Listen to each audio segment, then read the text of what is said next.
losing my mind had been one of my greatest fears for a long time coming. So I was like, oh, okay, this is what's happening. So lately, I've been looking at fabrics again and just seeing beautiful clothes again.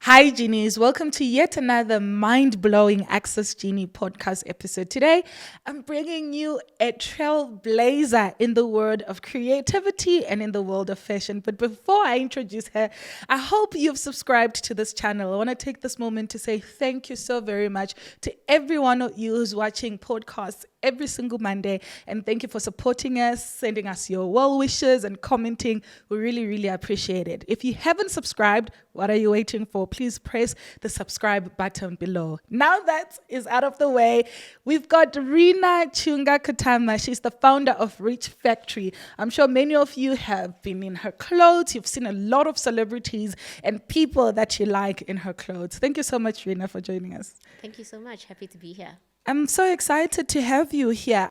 I think I last saw you in 2018, and at the time you were part of the Forbes 30 Under 30 list.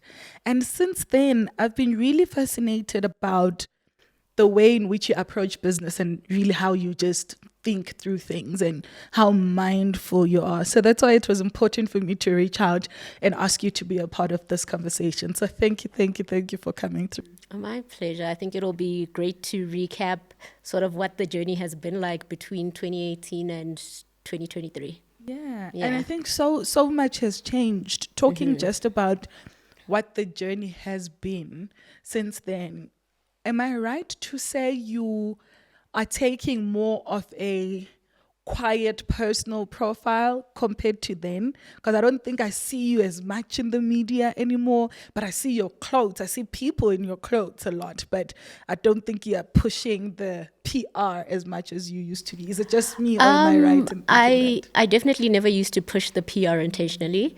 There is a stage that I went through where I stopped allowing interviews.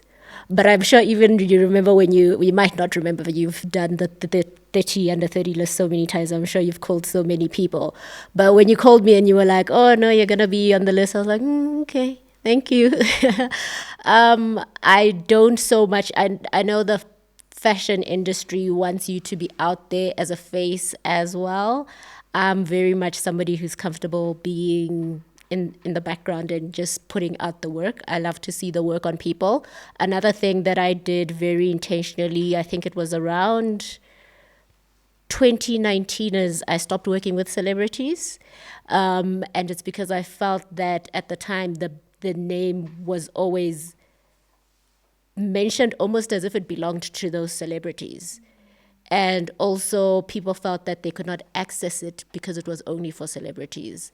And celebrities were not paying my bills. So I made it a conscious choice to not work with celebrities anymore and have the brand grow with the women that were actually my clients. Wow, that's so amazing. And it's such a bold step, right? Because for most people in the fashion space to say they've been successful, it's them seeing their designs in the big names and on international stages. Yet you took that step back and said no. What impact has that had on your business? Is it better for it or is it worse? It was great for my business. It was really good for my business. I think I've gotten to know my clients so much that I'm now in a position where I get to grow with them. So as they are changing, we are changing together. And it's also more about them than it would be about basing my inspiration on one celebrity, one muse, and then trying to get all these other people to buy it. It's definitely been a much better thing for my business. And how was that transition like? I'm sure it must have been scary, right? Because at the time you didn't know if it was going to work or not. Did you have to like prepare for it before and say, at least I've got those buffers in place while I'm trying this new strategy? To be honest, at that period in my life, I definitely wasn't strategizing much on business. I just knew that I was tired of my brand name being mentioned after the celebrity. It was like my brand and how well I did was solely connected to where these celebrities went. And if they actually were not doing PR in that time, then they weren't wearing the brand, then my brand was quiet. And especially because they would also not wear anything that had already been put out. So oftentimes I would have to wait to put out something until the celebrity wore it, and that could be any amount of time. So it was more like, who's actually controlling my business and who owns this business? Is it me or is it the celebrity out there? So yeah, I didn't have to think twice about it. It was just about, this is my company and I make the decisions. And how did they take it? I'm sure you had a good pool that you used to call on and you were working with or collaborating with. And then all of a sudden you're like, no more? I think it was a good time. I think it was a very sort of neutral thing because they could see that my designs were changing and their styles were also changing. So I think it was just one of those things. It was a natural. I wanted to move away from sort of those custom made, very grand red carpet pieces only for like a grand function, to things that people could wear when they were on holiday and day to day. So both brands were changing and we weren't changing in the same direction. So it made sense to go separate ways. That's really incredible. I think one thing that really fascinates me about how you move is how intentional you are. Everything with intention. Every single thing with intention. How did you develop that sense of intentionality? Because I don't think it's something that you just wake up with and that's just who you are. Is it something that comes from your childhood or you had to develop it? So I have two answers and they might probably contradict each other. But I guess with me, I try to do everything with intention, but most of it is more based on my intuition. I have a very good intuition. And sometimes I think intuition can also be very hypervigilant, meaning you're always on and you're always looking into the future. So you're always preparing for that future. But I would say my upbringing made me sort of very hypervigilant and just, it helped me grow an intuition, and I trust my intuition. I'm very much a free spirit. So only, I would say, probably since 2021 have I really started planning. I was more just going with the flow, and now I've started like, okay, this is actually what I want to build. Mm-hmm. Your childhood was very interesting, really. You were born in Zambia, raised in Botswana for some part of your life, and then moved to Limpopo in South Africa. So literally that's 3 different countries in sub-Saharan Africa. So you talk about how much of your gut feel and intuition comes from your childhood. Which part of that do you know? Can you trace it to say this was the part and the point in my life where this was nurtured?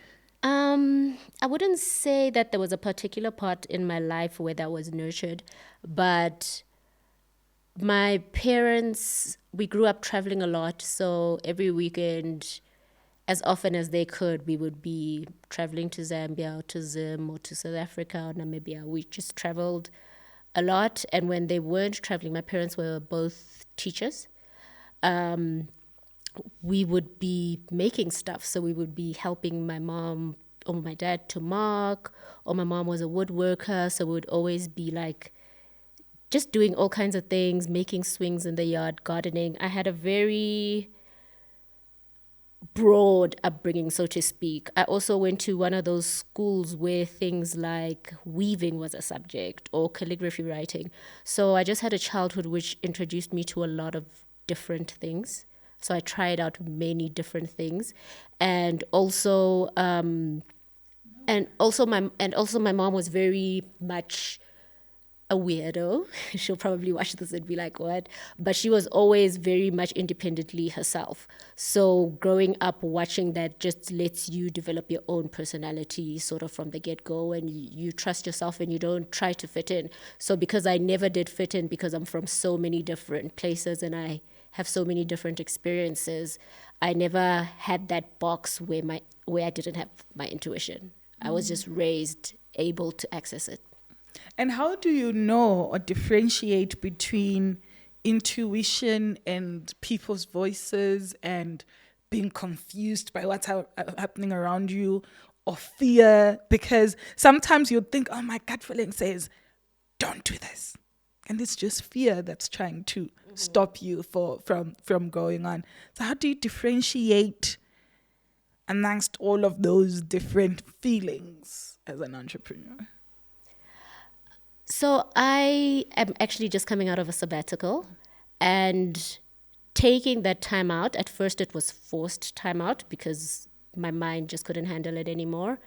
And then I took the time out, and a lot of what I've been working on is getting to access my intuition. But another thing that's also very important to me is God. So God has always directed my ways, and I've taken time off to really invest my time in spending a lot of time with God so that I can be able to differentiate between the different voices that I hear.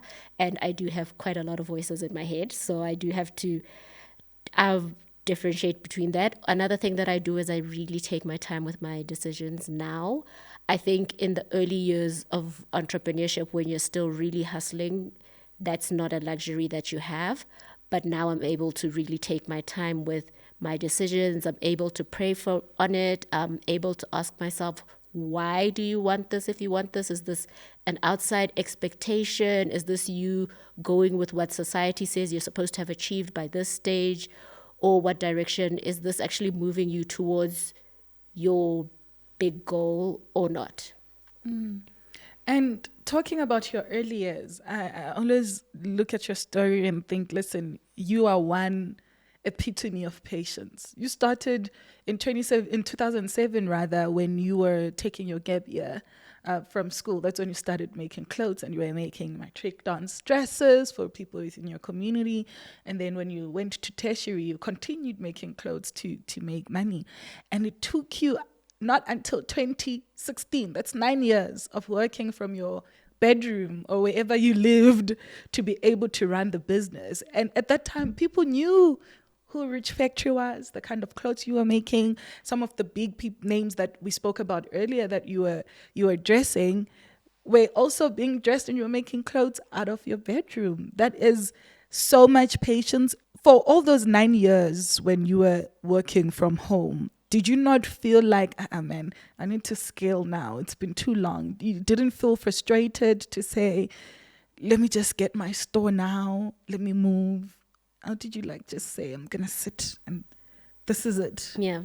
Well, at that time, I didn't even know it was scale, because one of my things, and I think it's a big problem in the fashion education that I had at the time, was that when you studied fashion, you either chose the design stream or the commercial business stream. So I chose design because I wanted to be a designer, but they taught you to be an employee.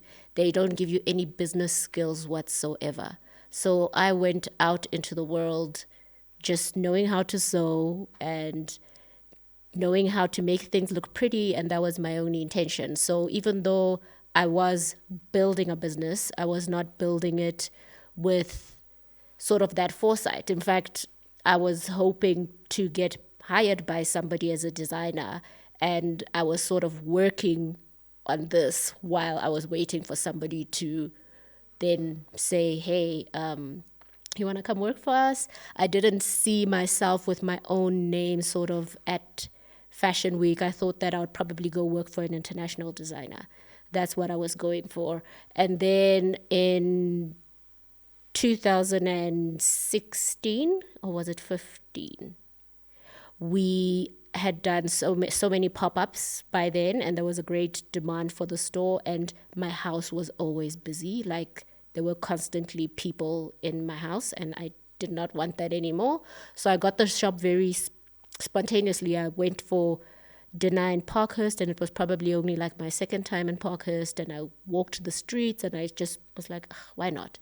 And I took pictures of the to let signs, and I called the landlord on Monday and made a payment on Monday, and I was just like, we're out of the house, we're moving into a store. Yeah. That's really interesting. What impact did that jump have on the business at the time? Because all of a sudden you've got new rental. Now you need stuff to mend the shop. Now you need processes. You need more inventory to keep in the store compared to if you're just running from your house. Yeah. So at the time, inventory was pretty good because we used to have pop-ups almost every weekend. So I was always making stuff. And there was just a lot of cash flow. So it was easy to do up the store. And like I said, I come from a family where people make furniture, build things. So it was a lot of DIY in terms of partitioning the store, getting the rails up and all of that. So that part was easy, taking furniture from home and putting it into the store. That took about, I think, 2 months, and then we launched in the December. And yeah, it made business better because when we were at home, people needed to book an appointment to come to the house, even though it was open from 9 to 5. And so it was really just taking the store that had been in my house into a shop. And then, of course, it was a great location. So there was a whole lot more foot traffic. And I think it made people trust the brand more to be in a store. I read something that really made me resonate when I was doing research on you. That in one article you said that when you were first starting, you were not doing business the way business should be done. So much that your output was impacted because of how you're running business. You get money instead of buying material, for example, use for your rent or whatever it is that you need to use it for. It ended up being personal, and it impacted even your client deliveries, where the work ended up being substandard. How did you realize that this is not the way business should be done and I need to change this? Otherwise, I'm going to have to close my doors. Because I imagine if clients or some clients are already feeling like, nah, man, something is off here. But because of how you're running the business, they might not come back. And they might be telling other people on the streets that don't go to that girl because she doesn't do great work. How did you say, this is not it? And at what point did you say, this, I'm going to change and be better? I think at the end of the day, over time, everybody gets better. And that's if you hold yourself to a high standard. So as time grew, as I grew older, I started holding myself to a higher standard. And I love for my products to be of excellence, whatever business or whatever I'm doing, to be at a point of excellence. And that's just something that developed naturally over time for me. I would also say probably spending time with my mom contributed to that, because when I was sewing for myself, my mom would always say, unpick that. And also another thing is having a very public business. It's very much on social media. People are quick with they call them Twitter fingers. So you wouldn't want that to go out into the world. So already you want to make sure that everybody gets a great product so that you don't get that into the world. So I tested different options. Sometimes I had in-house tailors. Sometimes I used a CMT, but a CMT would make the product so expensive. And then I'd go back to tailors. So it took training tailors, getting a level of finishing that you want. It takes time. I think that's one thing that's important to take out of it, is that it takes time and it is a process. Yeah, that's really incredible. And you talking about time and how if you take certain decisions, it can make the product more expensive, brings me to a conversation around pricing confidence. I think one of the reasons most entrepreneurs struggle at the beginning, it's because we don't price our products or services right. If I think about me and when I started my business, especially because I'm in the services space, somebody would come and say, oh, how much is this? I give them a price. And like, no, I've got 8,000 Rand, and something was 12,000 Rand. But because I'm young and eager and want to get it done, I take that 8,000 Rand. And at the end of the day, then impacted my well-being, impacted the level at which my business was growing, impacted my family, because now I'm not happy. And my husband is like, you're not happy. So, and what you're doing makes you unhappy. for what? What's the sacrifice? Because they're not even making that much money anyway.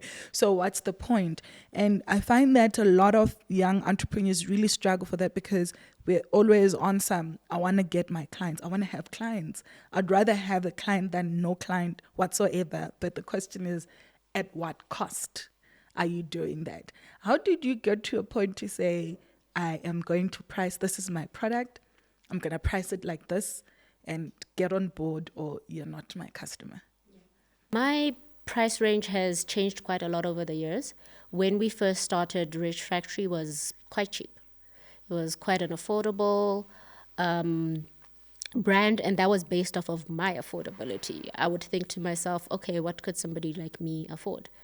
And then as it grew into a celebrity brand, I then made it more celebrity type pricing.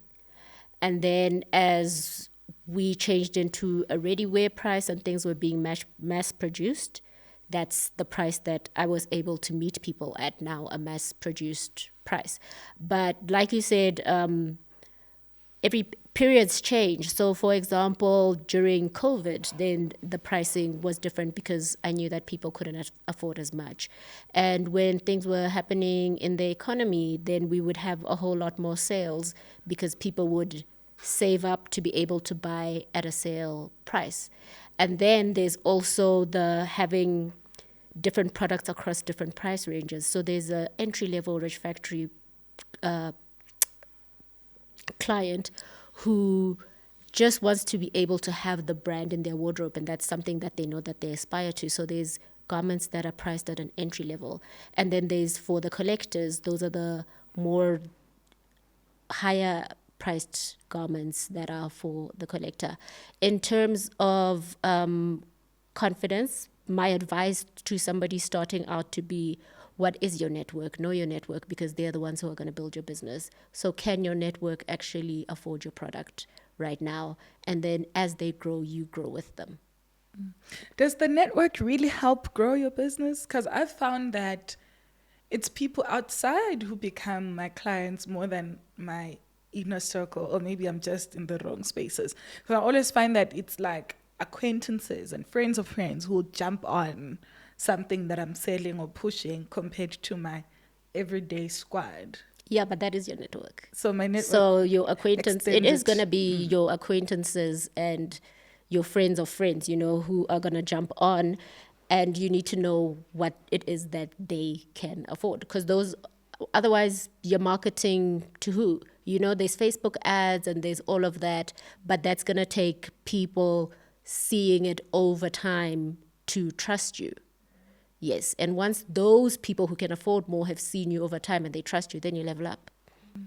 And now 2016, all those great things happen. What have you been up to between then and now?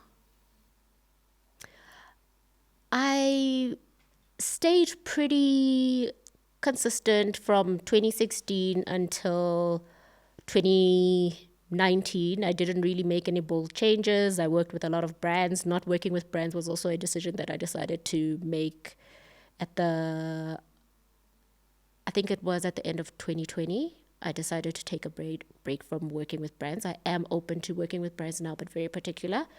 And mostly the business was driven by brands. And another thing that I wanted to do is I wanted the business to be driven by what we were making, so that if brand work did dry up, I wasn't now just like, oh, I actually don't have a business. What I actually have is an Instagram following that I was monetizing. So in 2019, we did a rebranding, but it wasn't just a rebranding, it was a brand repositioning. So when you do a brand repositioning, it's changing your position on the market, what kind of brand you appear to your customers as. So that meant changing the finish of the product, changing the logo, changing the entire store, the way, the look and feel, changing the online store, changing the experience of it. And that's because I wanted Rich Factory to now be a premium African resort wear brand. And we were moving towards taking the company international. So I needed it to be a brand that could compete at that level. That was 2021. This is after COVID. Because COVID, we had to pivot. We went more online than we were in store. And then come 2021, we wanted to push people back outside and into the store. And then 2022, I was super overwhelmed because the business was bigger than it had ever been. I had more employees than I had ever had, and I actually lost my mind. I ended up in Akesu, which is a mental health hospital. And when I came back, when I got out, I said, I'm going to go to Bali for 2 months. That was my plan. But when I got out, because I am such a high achiever, and what I actually did is I got a factory space, and a very big factory space. And I got a studio space for my second business, and so that we could always have a space to shoot our new catalog, and it could always be uniformed. And then we had the store, and as the year went on, the depression just hit because I was so unhappy with running business at that capacity level, and I was pulled in so many different directions. So yeah, I went into a deep depression, and then my autoimmune condition was also triggered. So essentially last year, I spent 4 to 6 months just sort of in bed. And then this year, I decided to close down the store and take an official sabbatical, which I did, and only now recently getting back into business. Yeah, I think a lot of entrepreneurs do suffer from depression. And sometimes at the moment you crash, it would have been building up for way longer because signs are there, but you keep on ignoring it time and time again because I'm this high achiever. I'm going to be okay. I'm okay. And ignoring it until you can't get out of bed anymore. I also got depressed. I think we were suffering from depression at almost the same time. It was also for me in 2021 where I had massive depression. 2021 and a bit of 2022. I remember not being able to get out of bed. I was not motivated. My client work suffered. I was no longer creative or innovative. I would fight with Mongezi each time he wanted to open the curtains. I remember spending weeks without even being onto the porch outside of my house. Weeks on end. I had thousands of unread WhatsApp messages. You'd call me, you'd not find me. I remember one day I just woke up and I found my mom sitting outside. What's going on? It's I've been so worried, and you don't answer phones. I don't know what's wrong. So I just decided to just come. I didn't know if you're home or not. Everything is locked. So I was just going to sit here until dark. And depression gets so tough that if you don't have the fight in you to, number one, realize that something is wrong and I need to do something about it, and number two, let me fight for myself and my life and get out of it. You can be stuck there forever and you won't be able to come out and be yourself again.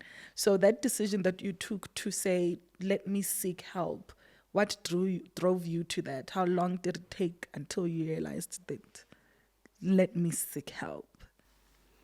So when I look back on my depression journey, I would say that it probably started in 2019. So this was a personal triggered thing. At the time, my father had 2 strokes. So watching somebody who was so strong, deteriorate and essentially grieving them while they were still alive was very emotionally hard on me. And also I put this pressure on myself that I wanted to achieve these certain things in my parents' lifetime. I wanted to be able to give them certain luxuries and give them a certain lifestyle, and also for them to both see me achieve to a certain level. So that's why up until that time I was extremely driven. And then another thing that added to that was I was struggling with infertility because of the autoimmune condition. So I really, really wanted a child, but I worked. So what I did to fill my time was that I worked. And I worked so hard until I got to the point where I had no friends, I had no social life. and I never used to have fun. So all for fun, I would work. I actually really enjoyed working, but I needed to have time when my mind switched off. So the first time that I had a psychotic episode, it actually just happened. I was really, really stressed out at work. And I mean, when you've reached that level, there's nothing to do but admit you. So I didn't have that awareness that I was depressed because I never stopped to really think or look up, even though I was somebody who used to meditate and do yoga and go walking, and I was a very peaceful person, but I didn't have that awareness that I was depressed. So when I was admitted into a KESU, then they were like, okay, this is the issue. You've got depression and you have anxiety. And I was like, oh, okay, that's what's going on with my body. So I went on my medication and I got out, and I was very happy because the medication was perfect and it was working. And as it was working, I decided, oh, okay, let me take, at the time, I think it was August, and it was cold, and I was like, you know what, we've put out this collection, I have all these employees, let me take some time off. But the issue for me was that I went from extremely constant work, always being busy, to actually having nothing to do with the day. And that made me then start to use my thinking not for entrepreneurship purposes, but to actually dwell on the negative things and experiences that I had had. So I just kept in that cycle. And in that cycle, I made the decision to also get off my medication. And then I just got into a very deep depression. And because I was already a loner, I don't think anybody was able to recognize it. So I had to eventually recognize it after a few months because people thought, oh, she's just resting, this is her way of taking time off. And then after some time, I had to be like, no, I need to get back on this medication because I'm not okay. Yeah, so I think that depression is a big fight, and unfortunately, people can try and help you, but nobody can actually take you out of it except yourself. And I always say it is the fight of a lifetime. You are literally fighting for your life. So keep taking steps forward, whatever that little step is that you can do in one a day. You just need to keep taking those steps forward. And the more you do it, these things then become systems. And the more you work on your mindset, the more you start to believe those motivational videos. Because there was a period where I was watching my motivational videos and I was just like, oh, this is nonsense. You guys are talking crap. And as somebody who used to put out so many of those motivational videos, I'd be like, damn, is this how far I've come? So sometimes even just listening to those things in my sleep, trying to sort of hypnotize my subconscious until it got to a level where I could believe it. You say that you had a psychotic break. How did that manifest itself? So when my psychotic break happened, it was actually the day after my 33rd birthday. And I had put so much pressure on this 33rd birthday. It's my Jesus year, I want to be so aligned spiritually. I want to understand what life is about. I want to be at the top of my game. I want to have all my trauma figured out. And I was like, by 33, this is what's going to happen. And it's almost like I woke up on the morning after my 33rd birthday and I just had this wave that I can say the veil was either lifted, it was lifted, but I couldn't believe that this was my reality. It's kind of like I had been living in a bubble and this reality had just been lifted.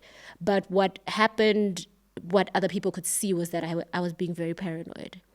So I remember I came out of my bedroom because I decided to take the day off, and my mother-in-law was there, and I was like, no, the helper has bewitched us. She's done something to us and she lawyered us. And now I was like, no, I gotta go. So I started calling my family to come pick me up, and nobody was taking the calls. And I tried to get an Uber, and Uber just wasn't working. So I decided, okay, I'm just gonna go. And then I left the house. But before I did that, I chased the helper away. But the weird thing is, she was laughing. So when I started doing this, she was laughing. So there's nothing anybody could say to me to say, no, Rina, something's happening to you. Because I'm like, but look at her. She's also laughing. Then I went, as I got out the yard, my brothers were there. And I made them, they had my car. So luckily I couldn't drive out because they had my car. So as I got out, they drove up, and I was like, okay, this is what's happening. My helper has bewitched me, and something's gonna happen. You have to hide me. Let's go somewhere, And we drove around, and then I was like, we have to pick up my mom from work. Like I was really acting crazy. And then we went to pick up my mom from work. And then eventually, after they had driven me, I was on the run, and I had them convinced that Kibuloi, we come from African backgrounds, so it's very easy to say Kibuloi. And then at some point, I was like, you know what, guys, take me to the hospital. I actually calmed down and I laughed, and I was like, nah, I'm losing my mind. Because losing my mind had been one of my greatest fears for a long time coming. So I was like, oh, okay, this is what's happening. So they took me to Mill Park. And when I was there, I saw a trauma counselor. And then he said to me, go see a psychologist. Because the doctor came in, and the doctor was just like, no, I can just give you an injection and you can go home. And the trauma counselor actually was standing behind the doctor, and he shook his head. And I was like, what do I trust in this moment? Because I'm also thinking I'm going to die. I'm thinking something's going to happen. But I was like, no, it's fine. I'll call. I had a therapist at the time. I'll call her. And then my sister then said I told her that, okay, I'm trying to call a psychologist. The trauma counselor gave me a psychologist number, but they're not picking up. And I had never even heard of Akesu. I didn't even know that was an option.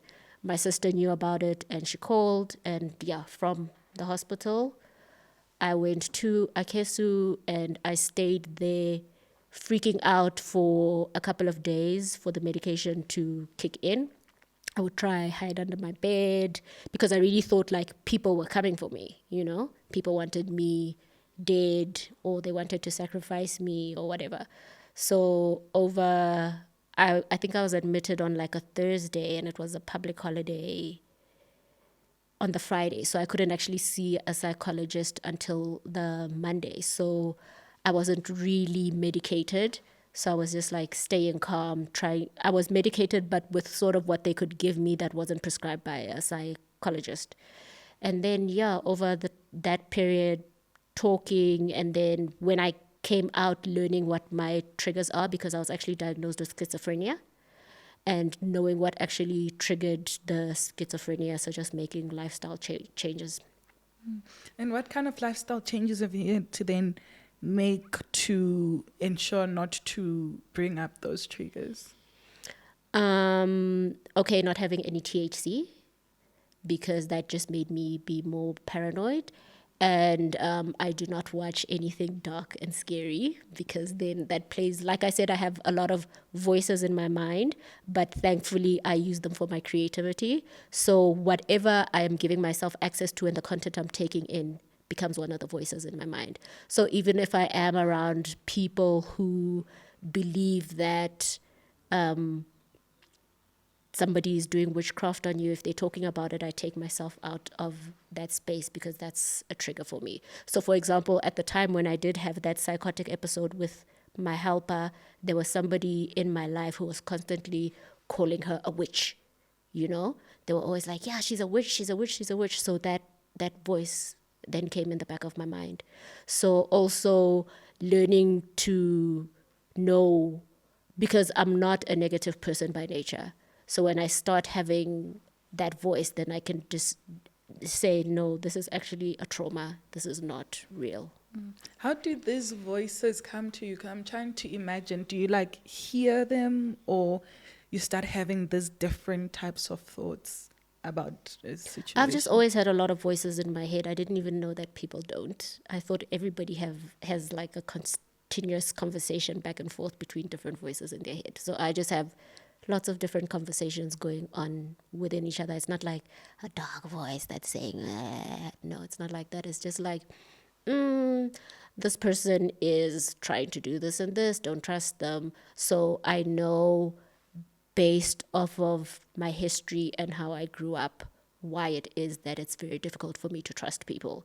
And then I have to then sort of discern if I really shouldn't be trusting this person, or if it's just one of my traumas showing up. You've mentioned before that you've got an autoimmune disease, it's lupus. At what point did you realize that you've got lupus? The lupus journey has been a long and tricky one. And sometimes I think that I manifested it because we are powerful creators of good and bad in our lives. I started having these lumps in 2009. They were just like lumps. And when I first went to the doctors, they said it was probably bruises, it was nothing big. They didn't want to do anything about it. But as they began to develop on different parts of my body, I went for a biopsy in 2011 and they still said, no, it's nothing. Well, they couldn't tell what it was from the biopsy. They could say it's just fat and tissue that just gathered together, And over time, I went for CAT scans and all kinds of doctors trying to figure out what these lumps were. But when I look at it in hindsight, it really wasn't a big deal. It was just cosmetic at the time. And it was literally, it would look like I had a bruise and I had a bump on my skin. So I think in that digging, then I started creating something, because I was digging so hard.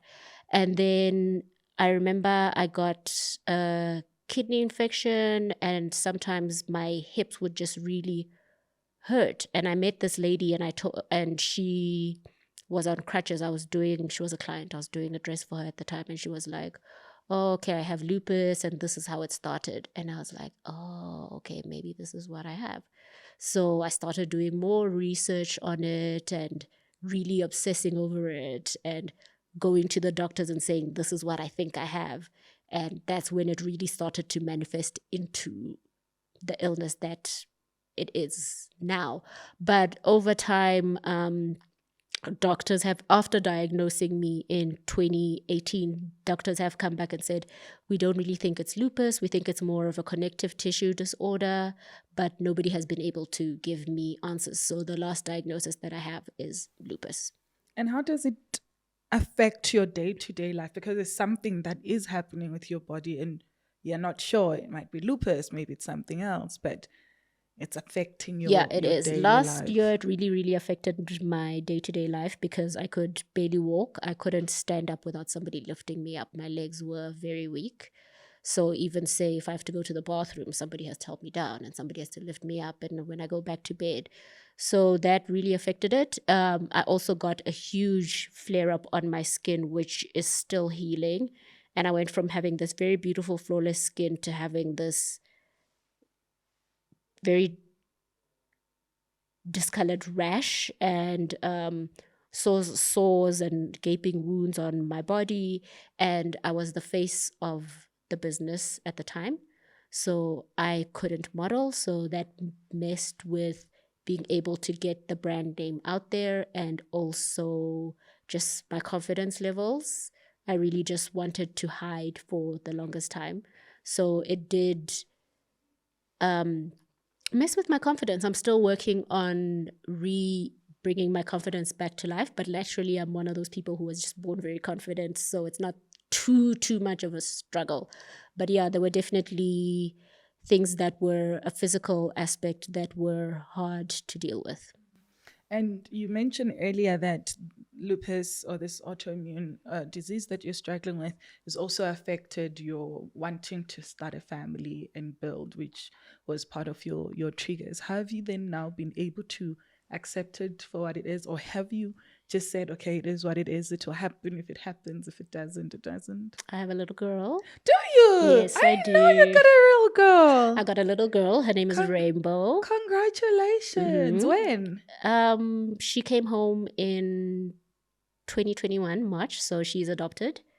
Congratulations. Thank you. Congratulations. We started the journey in 2019 and then we were matched in 2021. She's 3. So yeah, I have a child. For me, having a child was not based on genetics. We wanted to go the IVF route, but we decided to go to Bali instead with the money.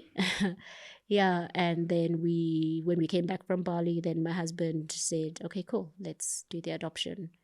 And yeah, she is absolutely perfect and hilarious, and I will show you some videos of her after. She's quite the character. Oh my goodness, that's really beautiful. I'm so glad that that's something that you were open to, and it goes back to understanding and being grounded in who you are, because that could also be a trigger, right? If you're like just dwelling on it every single day, saying, I want to get pregnant naturally, and then you get, obsessed over it, then you'll crash again. Yeah. Instead of like opening your mind up and say, there's so many avenues of becoming parents and avenues of growing. Yeah, absolutely. And I think a lot of people do get stuck on that. I've encountered a lot of people who have said, no, I'm infertile and I'm trying and I'm trying. And it's just like, what is at the core of why you really want a child? And I mean, if you want a biological child, then that's okay too. But I think that there are so many amazing ways to become a mother or a father if you want, and you're open to them. There's so many things that you've been through throughout your business journey. How have you been able to still keep the doors open and keep selling when you as the founder have to take sabbaticals and remove yourself? Because I think a lot of small businesses, you'll find that the founders are the businesses. Yep. It's not actually a business. I'd always say you are just working for yourself, where if we're to remove you out of the equation, there is no business. Everything immediately, not even in 30 days, immediately the day you are out, that's it. It ends with you on that day. What kind of pillars or systems have you put in your business that allow you to continue trading even when you are not there? So last year, my mom then retired and they moved to Joburg. It was sort of late stages of my dad's condition. So we decided that they must move to Joburg to be closer. And my mom then started working on the business, which is what allowed me to take a step back. And I think having the team in place allowed me to do that, because now I didn't have to manage my social media anymore. I didn't have to manage the online store. There was a brand, there was a social media manager, there was somebody to do the logistics, there was somebody for everything. And my mom was managing that and being a leader over the team. And then it got to the point where the scale was just too big. Even though there was a team, it just in my mind felt too big. And I had to say to everybody, I cannot anymore. Like, I cannot hold this anymore. It's too big for me to hold right now. So we're going to stop. And when I feel ready to go again, I will. So what I was doing for the last couple of months is I was just keeping the business alive enough to not, like, just for my most basic needs to be covered. So some of the decisions I made was things like I sold my car back, because obviously I was no longer going to be working so hard that I could have a car payment and the insurance and the motor plan. So then I wouldn't have to work that hard to keep it open.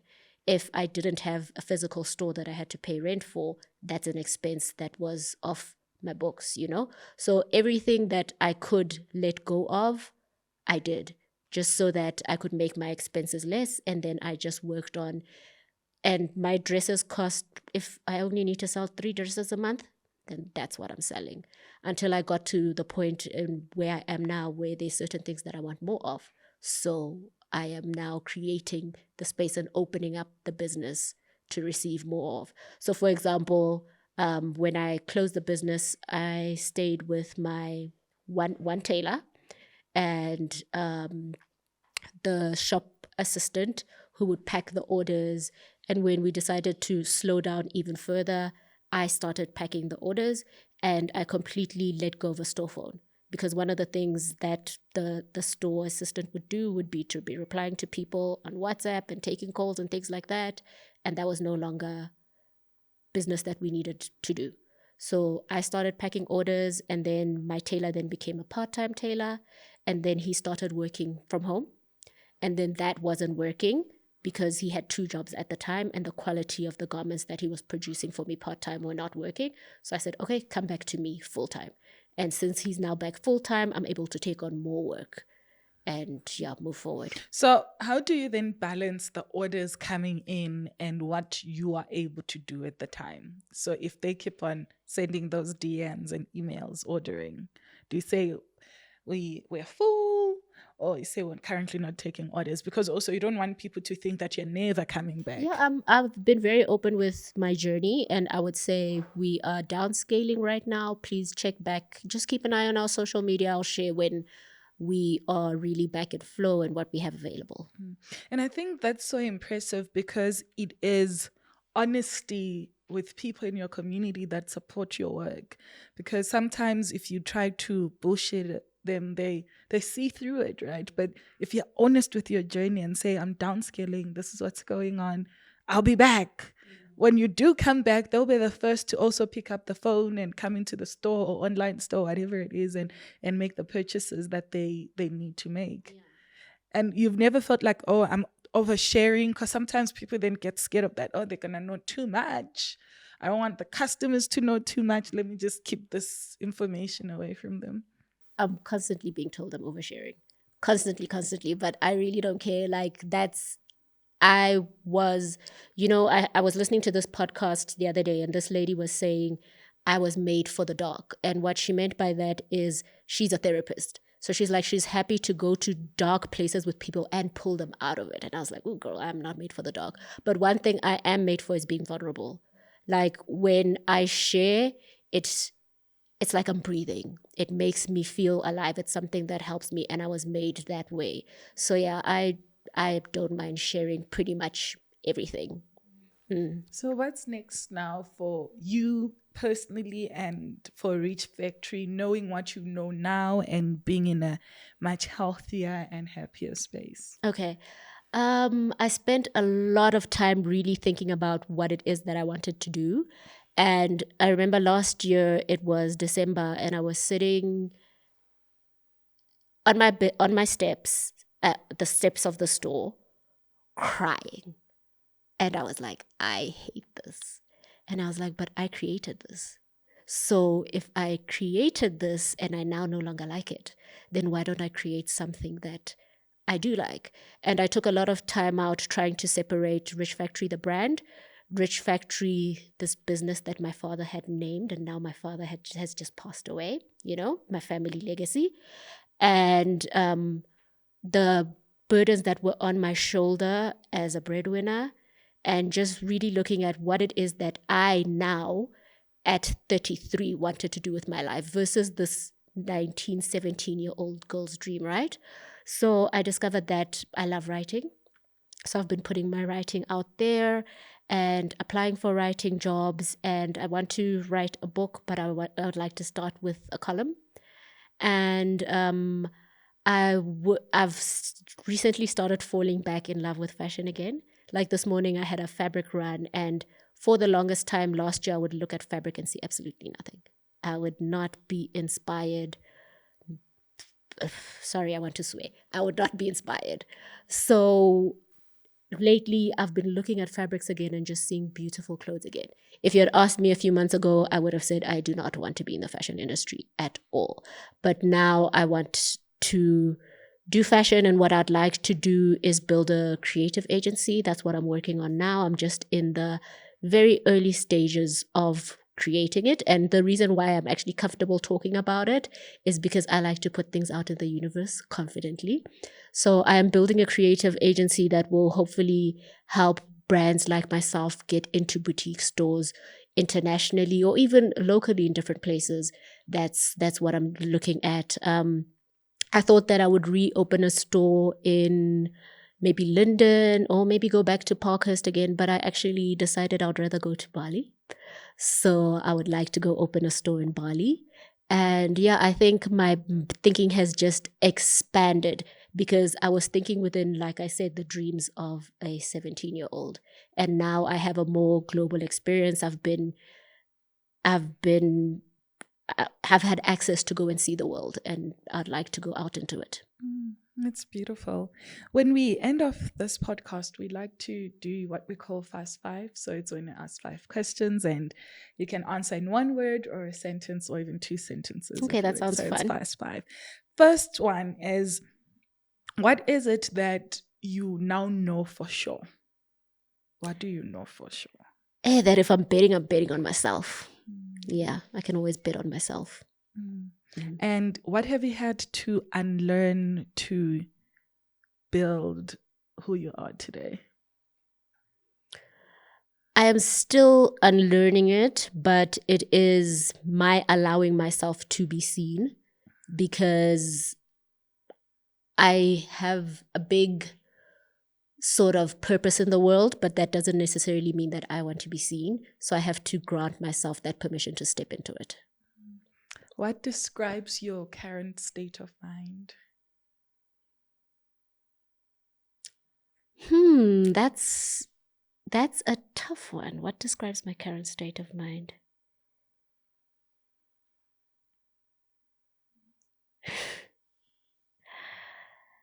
At ease. And I have not been able to say that. I've been saying that this year I want ease for myself. I want ease for myself. But I think I'm finally accepting a lot of the things that have been challenging for me, and I'm easing into them. It's powerful. And what is your current biggest wish? If you were to say, if this were to be one thing I wish for right now, this is it.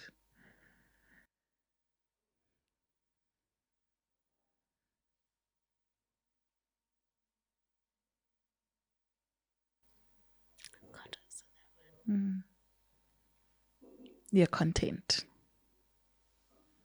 No, I definitely have wishes, but yeah, can't answer that one. I can answer it to you, but it can't be on the show. Yeah. Yeah. Sometimes it's okay to protect some wishes and some things we want deep down, because sometimes we need to get comfortable with them ourselves, and we need time to process. And sometimes some of the things that we wish for the most, we are not sure if they can happen or they're going to happen. So it's difficult to, I'm so sorry, it's difficult to sometimes say those wishes out loud, because you know, I might never have it. I wish for it, but I might not ever have it, you know. So I respect that. And I'm putting it out in the universe for you. I wish it for you. Whatever it is that is in your heart that you're wishing for, I wish it for you. And I pray that God grants it to you. I pray that it's something that you're able to receive it in good time, where you can experience it, honor it, have joy with it, and may it become exactly what you envision it to be and more. It'll happen, whatever it is. Would you mind if I say a quick prayer?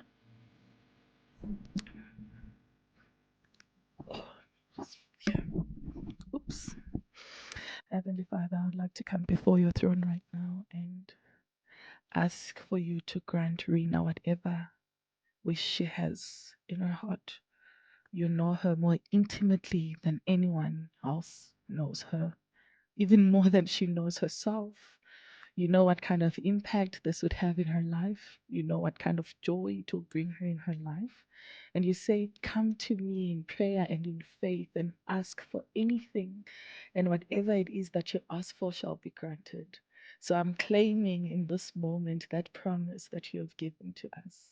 The wish and prayer that Rina has in her heart, may it be granted, because you say if we come to you, our prayers are answered. So at this moment, I just want to give a prayer of thanks and say thank you, glory to God, hallelujah, for this wish has been granted and this prayer has been answered. Thank you, Lord Jesus.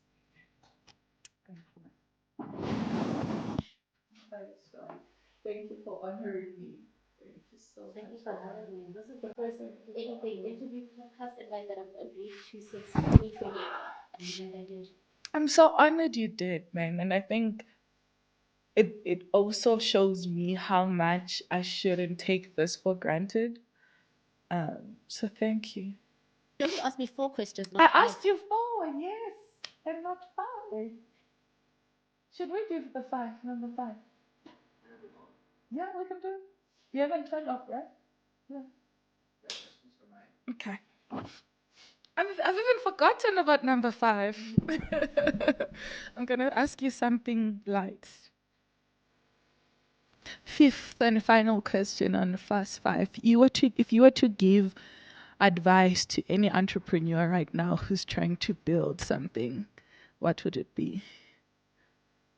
Oh, so much advice. Only one?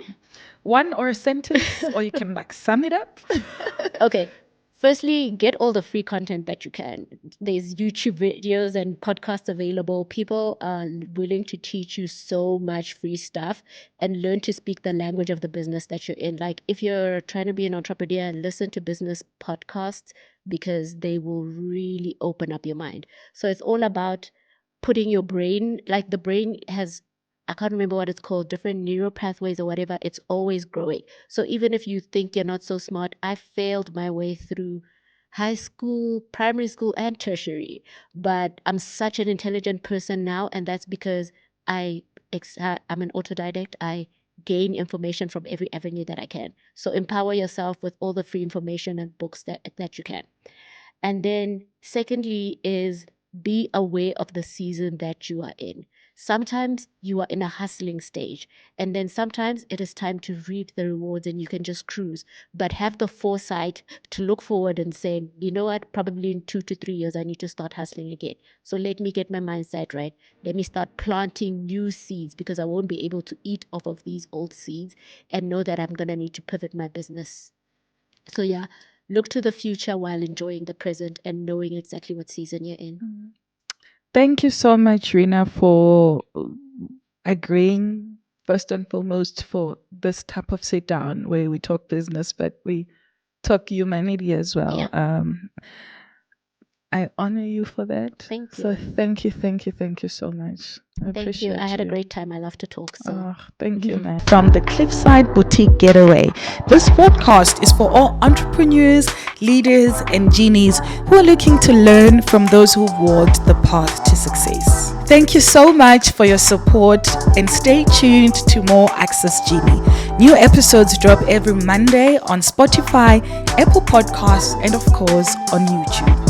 Follow us on social media and share this podcast with your friends and your family so they too can be empowered. I hope you're leaving with a newfound source of energy to go after that life that you want. Good luck.